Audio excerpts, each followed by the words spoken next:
Okay, there's only the panel separating us from lunch, so let's be focused. Are you going to ask a question, Peter? Yeah.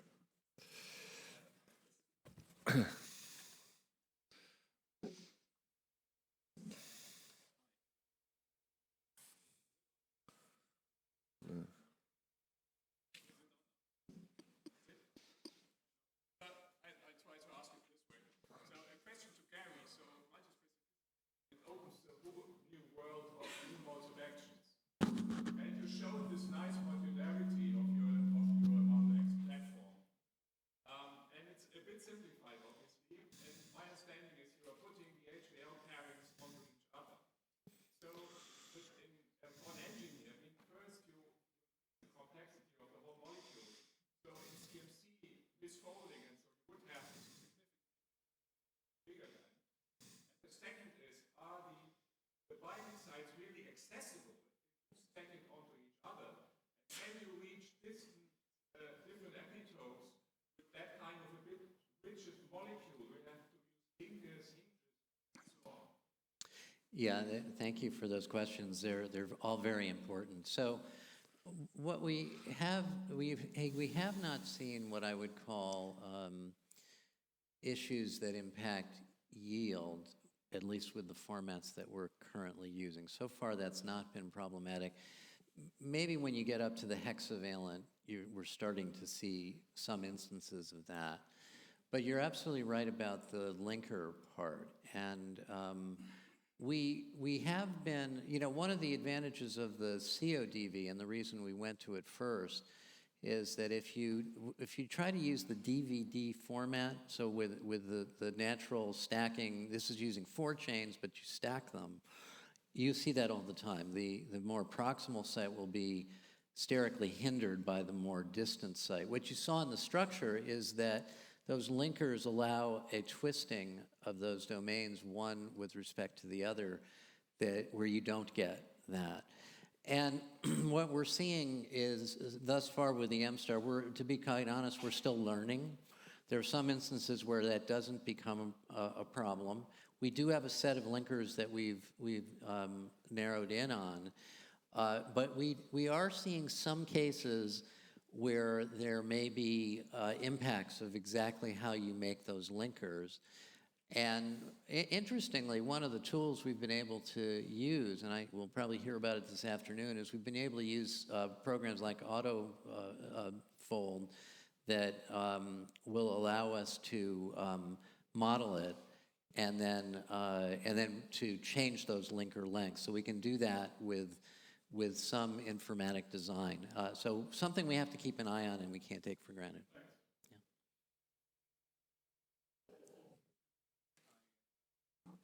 So we'll just go back and forth. So go ahead, please.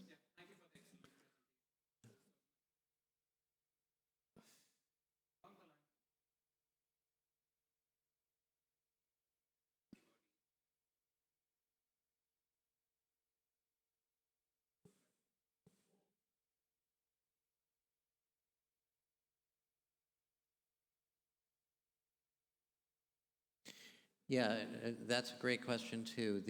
So it depends on the target. So for example, with HIV, we're hard pressed to see, at least with the current prototypes, we're hard pressed to see bridging between different epitopes, either on the same viral spike or different spikes. Different spikes, you wouldn't, because the spike density is so low, you wouldn't really be expecting to see that.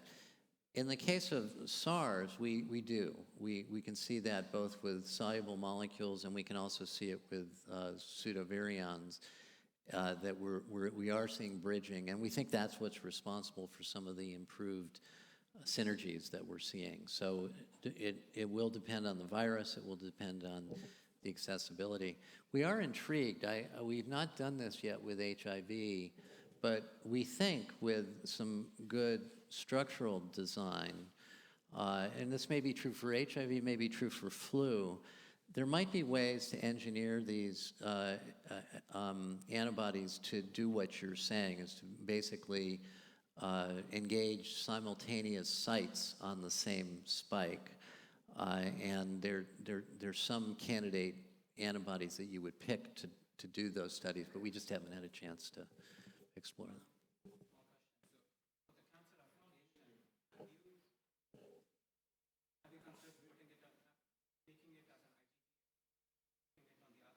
Can't hear him. You can't hear him.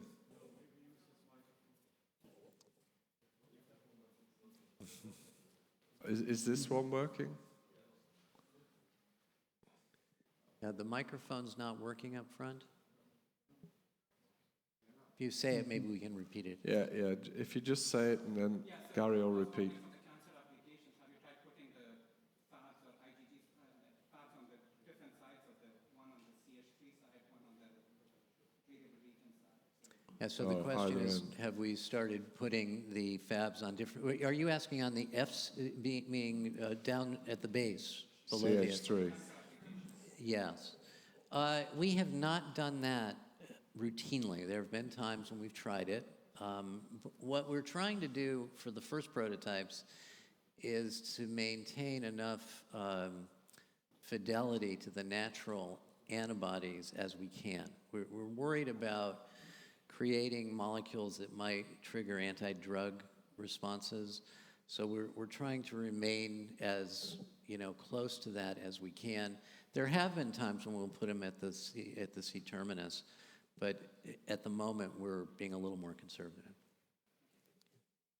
I have a question for Nathan. So, did you consider actually, there are dominant epitopes and then supposedly most of the antibodies will be to that epitope, and then minor epitopes, and there will be some very rare antibodies, but not very interesting. But have you considered, or anybody else, kind of equalizing epitope making, like in silico, maybe peptide, and then? Yeah, great question. So the question related to immunodominance in antibody responses. So there's certain sites that are more readily targeted by antibodies, and there's others that are less readily targeted. It's a great question. Taking HIV for an example, some of the most potent neutralizing sites are rarely recognized. They'll often have very specific antibody features that are needed. So in order to recognize the membrane proximal extension region at the base, for example, you need an antibody that's going to be able to accommodate that proximity to the lipid membrane, which ends up being problematic for a lot of antibodies. So that's one of the reasons that we like the display libraries where you immortalize the genes and then are able to select, because you can select both against the trimer as a whole, or the model of that trimer that you have, the best antigen you have, and that'll get you everything, including a lot of the immunodominant. But then we can also set up epitope-specific screening. I guess I showed briefly that example with the malaria antigens. So there was the large malaria and that blue repeat peptide where there's lots and lots of copies. It varies based on the strain, but 40 or more of that peptide. You can imagine the avidity driver of antibodies being selected against that blue repeat region. And so we'll take smaller peptides for that epitope and specifically try to engineer for better recognition against those more rare targets. Again, in malaria, it was a little more complicated because you have to maintain recognition of that blue repeat antigen as well. So that's one of the reasons that we do like those display platforms, is because we can do epitope-specific screening in addition to whole antigen selection. But you're not limited if there are many antibodies, you see them all, even if they're rare, to a rare epitope, right? That's correct. If there are many antibodies, we'll capture them all. And so, for example, in some of the natively paired heavy light screening for HIV, we've got examples where we're pulling out lots of antibodies against the trimer, and then sometimes a targeted fusion peptide tag, and that gets just the fusion peptide. Okay. Mm-hmm. Okay, all right. Yeah. I have two questions for Gary. The first one is, so when you have your multi-specific antibodies, presumably you will have more than a single VH VHX, VLY type of chains.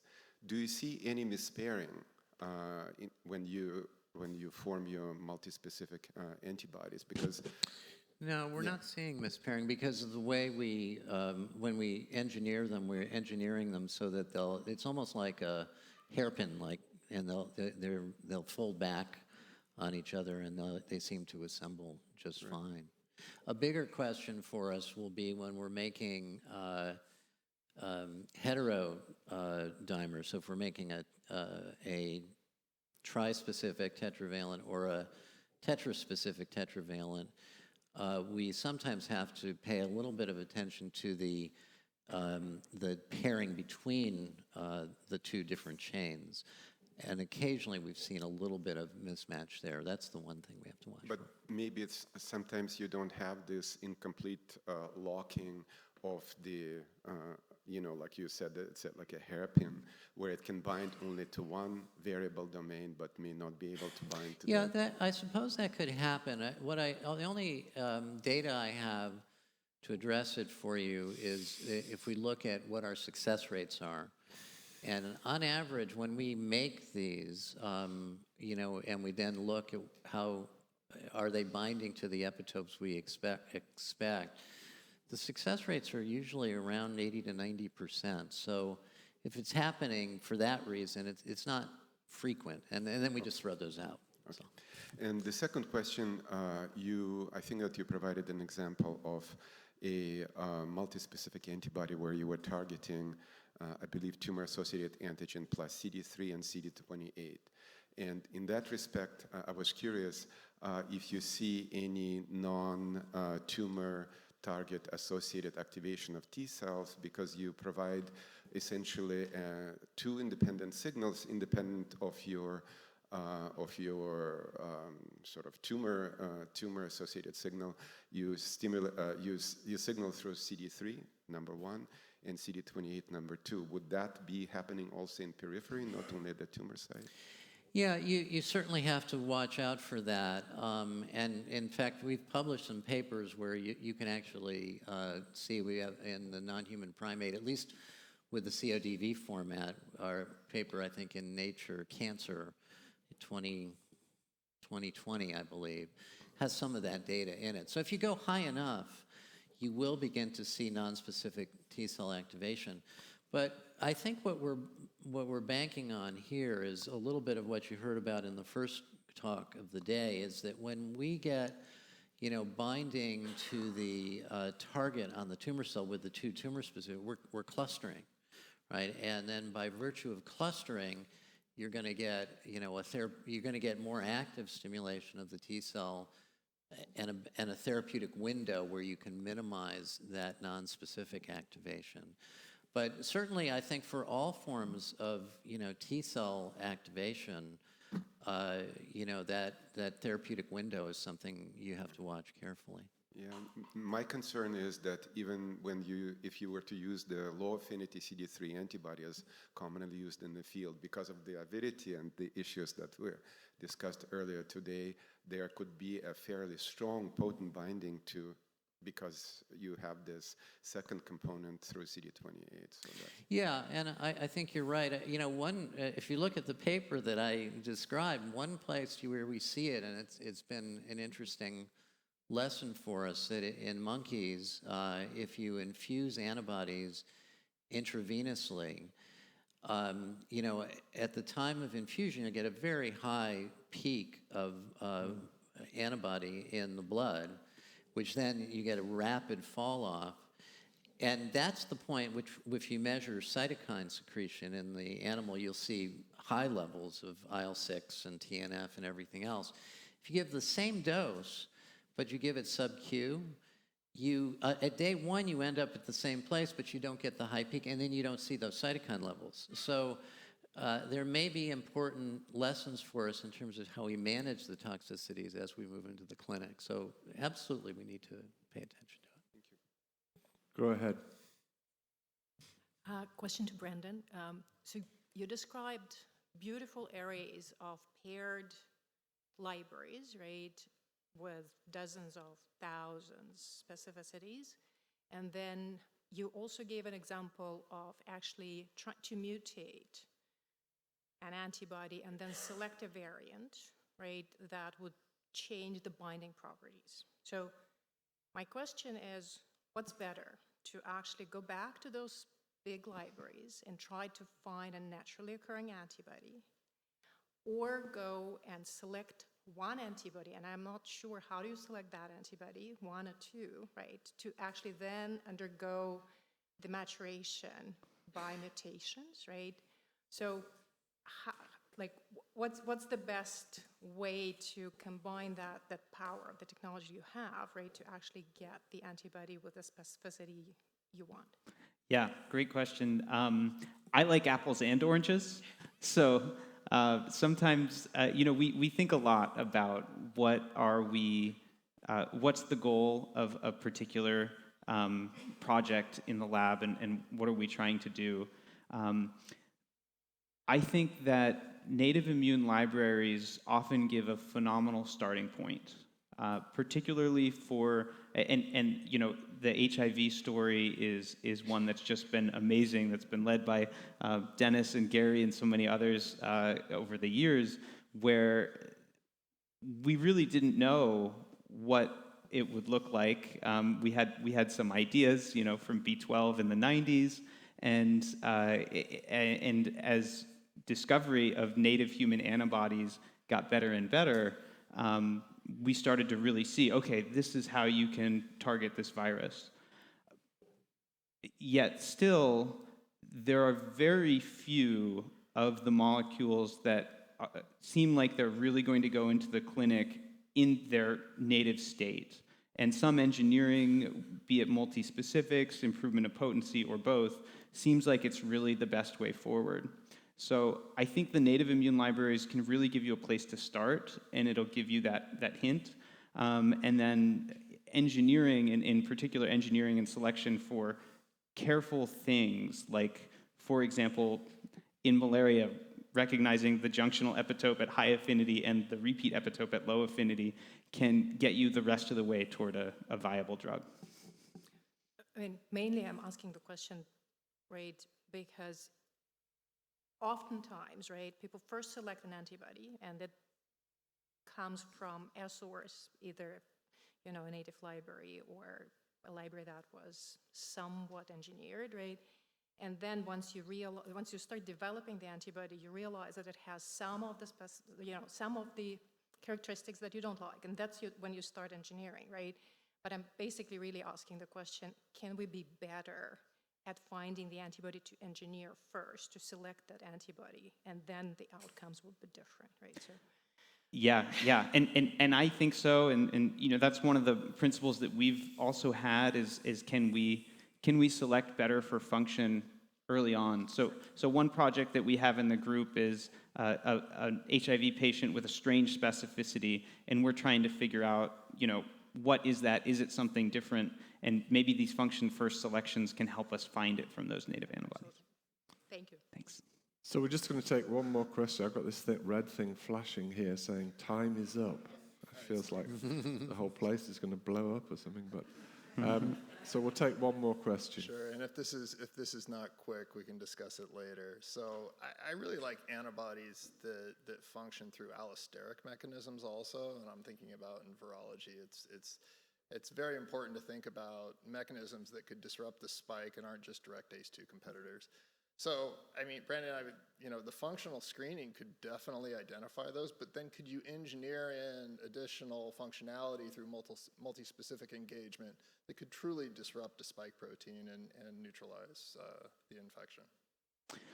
I think so. Maybe I'll start it and then I'll pass it to Gary. But one of the exciting things about this platform is that we do hope to screen with multi-specifics. You'll still, inside that droplet environment, you'll still have multiple copies of the antibody. So if you have a multi-specific with allostery, be it whether it recognizes bridging, within the same multi-specific molecule binding to two different sites on the virus, or if it's a multi-specific that binds separately, you could still screen for that. And I think allostery and synergy exactly the kinds of things that we need to be screening for to get to the potency. I was talking with some people about it last night at the dinner. You know, as antibodies get more and more potent, a passive antibody immunization looks like a vaccine. And I think allostery and synergy is how we get there. So with that, pass it to Gary.